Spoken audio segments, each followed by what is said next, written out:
Prajurit TNI diamankan, mantan tunangan pemilik tulang di Bukit Tempayan. Mantan tunangan Sri Mulyani, pemilik kerangka di Bukit Tempayan, Desa Sambungan, Kecamatan Sajingan Besar, Kabupaten Sambas, Kalbar, sudah diamankan.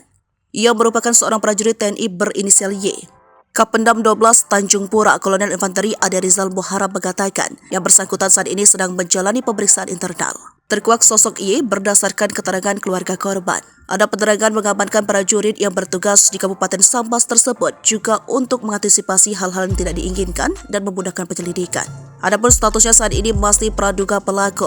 Seorang pria asal Kecamatan Pontianak Barat, Kota Pontianak, Kalimantan Barat, Yuliansyah, 31 tahun, menyebut mayat tersebut adalah adik kandungnya Sri Mulyani, 23 tahun. Keyakinan itu didapatkan setelah melihat behel dan gelang di kerangka tersebut.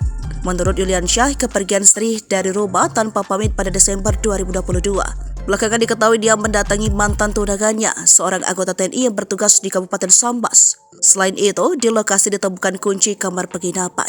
Setelah dicek ke penginapan, ternyata adik Yuliansyah juga pernah menginap di sana.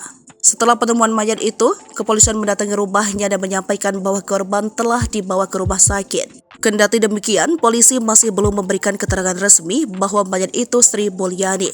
Kasat Reskrim Polres Sambas AKP Ketut Agus Pasek Sudina mengatakan, saat ini kasus tersebut masih dalam proses penyidikan.